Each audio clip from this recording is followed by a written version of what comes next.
Bismillahirrahmanirrahim. Assalamualaikum warahmatullahi wabarakatuh.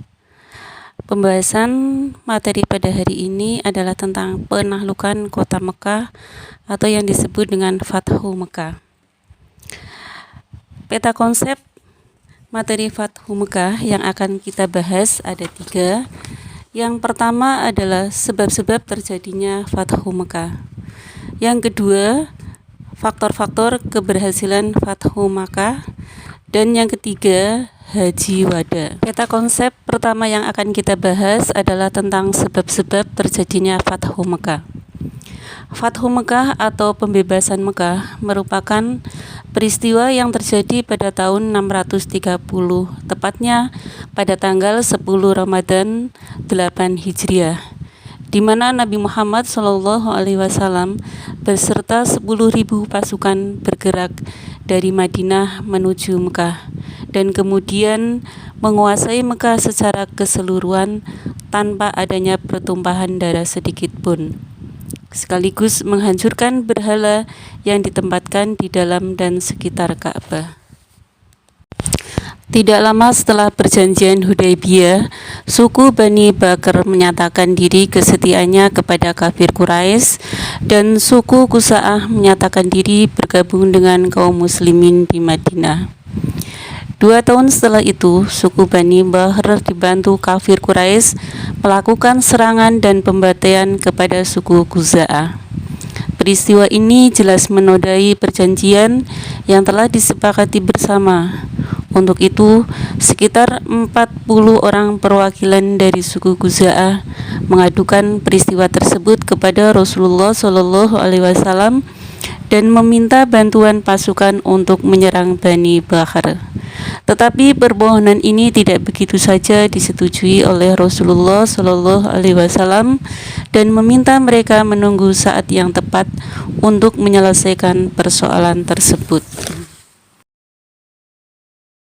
Rasulullah SAW mengirimkan utusan kepada kaum kafir Quraisy dengan membawa misi perdamaian dan mengajukan beberapa usulan sebagai berikut.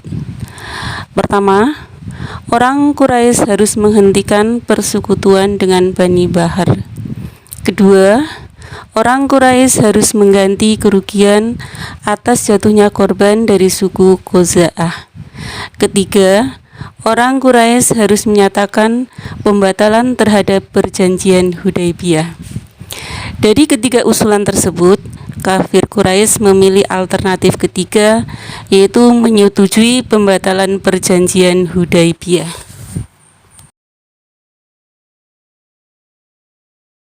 Kita lanjut ke peta konsep yang kedua tentang faktor-faktor keberhasilan Fathu Mekah. Sikap simpati yang dilakukan pasukan Rasulullah SAW dan pasukan kaum muslimin membuat penaklukan kota Mekah berjalan tanpa terjadi pertumpahan darah. Dalam proses Fathu Mekah, Rasulullah SAW melakukan suatu tindakan yang amat bijaksana, yaitu memerintahkan kepada para sahabatnya untuk tidak merusak dan mengotori kota Mekah dengan peperangan. Seorang sahabatnya yang bernama Al-Abbas berbisik kepada Rasulullah SAW bahwa Abu Sufyan adalah seorang yang senang berbangga dan dipuji. Maka Rasulullah SAW ingin menggunakan pengaruh Abu Sufyan guna menghentikan upaya sementara kaum musyrik Mekah melawan Rasulullah SAW demi menghindari pertumpahan darah. Maka Rasulullah SAW mengumumkan 3 hal sebagai berikut. Pertama, siapa yang memasuki rumah Abu Sufyan, maka dia akan memperoleh keamanan. 2. Siapa yang masuk ke lingkungan Ka'bah, maka dia akan memperoleh keamanan. 3. Siapa yang memasuki masjid, maka dia aman. Dan yang keempat, siapa yang tinggal di rumahnya, menutup pintunya, maka dia pun akan mendapatkan keamanan. Melihat jumlah kaum muslim yang demikian banyak dengan diiringi suara takbir, orang-orang kafir Quraisy tidak mampu berbuat apa-apa. Dalam hatinya timbul ketakutan jika kaum muslimin akan membalas dendam kepada penduduk Mekah karena telah diusir dari tanah kelahirannya. Namun ketakutan itu tidak terbukti dengan sikap kaum muslimin yang memasuki kota Mekah dengan damai, dan akhirnya pasukan muslimin memasuki kota Mekah tanpa terjadi perlawanan. Kita lanjut ke peta konsep yang ketiga tentang Haji Wada. Haji Wada atau haji perpisahan merupakan haji terakhir yang dilakukan oleh Nabi Muhammad SAW tahun 10 Hijriah. Haji tersebut merupakan haji pertama yang Rasulullah lakukan sekaligus haji terakhirnya, sehingga umat muslim saat itu mengikuti setiap gerakan dan tindakan yang dilakukan oleh Rasulullah SAW. Rasulullah Shallallahu Alaihi Wasallam mendorong kaum muslim untuk ikut berhaji dengan beliau. Ajakan Rasulullah Shallallahu Alaihi Wasallam disambut antusias oleh seluruh kaum muslim yang selama ini sudah memendam rindu dengan Ka'bah. Maka berdatanganlah kaum muslim dari seluruh penjuru hingga berkumpul 100.000 jemaah menuju Baitullah memenuhi panggilan Allah. Pada hari Sabtu, tepatnya tanggal 25 Zulqa'dah tahun 10 Hijriah, setelah sholat zuhur 4 rakaat di Masjid Nabawi dan menyampaikan beberapa tuntunan berkaitan dengan ibadah haji, Rasulullah Shallallahu Alaihi Wasallam beserta rombongan berangkat menuju Zil Al-Hulaifah yang merupakan mikot penduduk Madinah.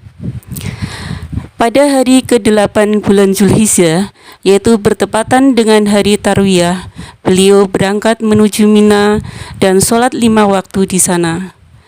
Pada paginya beliau menetap sebentar sampai matahari terbit. Kemudian melanjutkan perjalanan hingga sampai di Arafah dan menemukan tenda telah terpasang di Namirah. Di perut lembah itu sekitar 144.000 manusia berkumpul di sekitar beliau. Beliau pun bangkit untuk berkhutbah dan menyampaikan beberapa pesan dalam khutbahnya.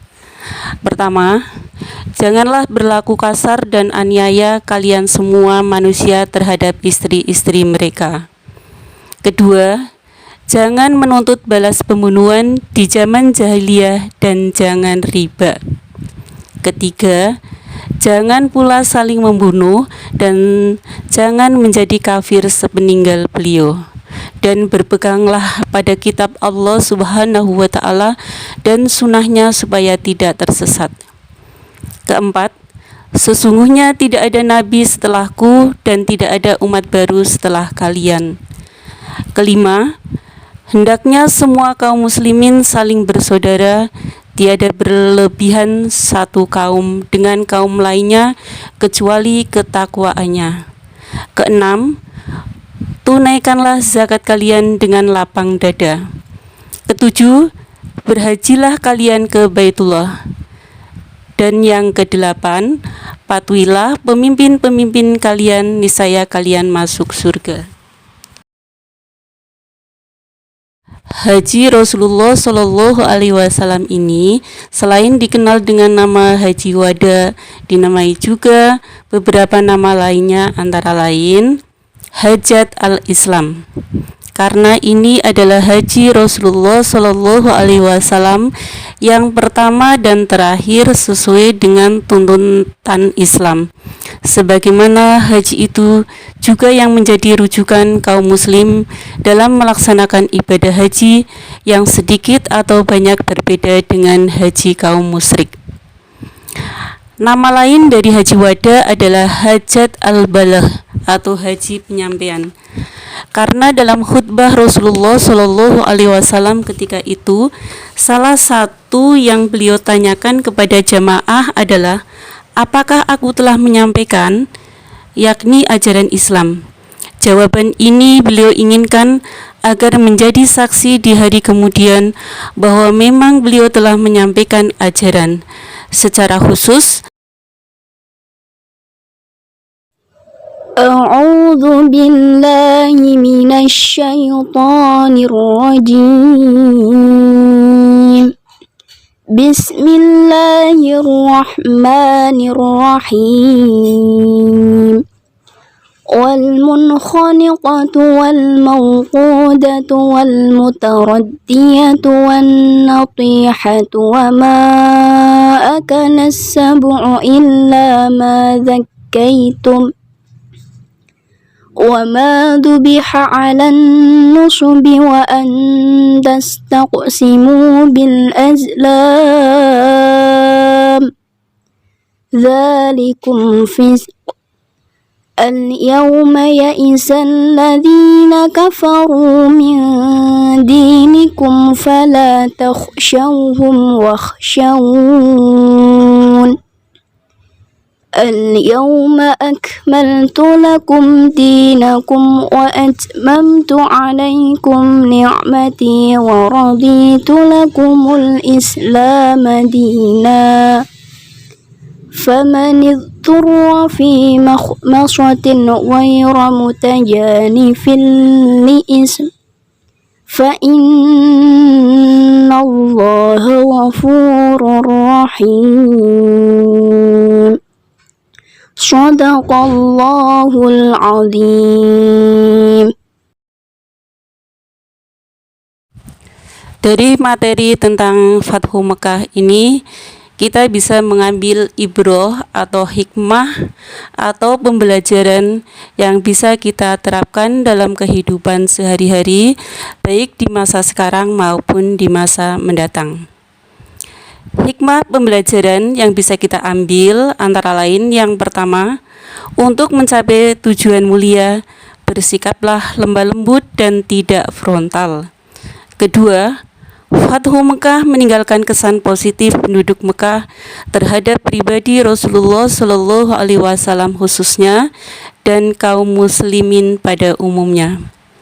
Ketiga, peristiwa Haji Wada merupakan peristiwa penting dalam sejarah dakwah Rasulullah Shallallahu Alaihi Wasallam yang mengajarkan tentang persaudaraan dan kesempurnaan Islam sebagai agama rahmatan lil alamin.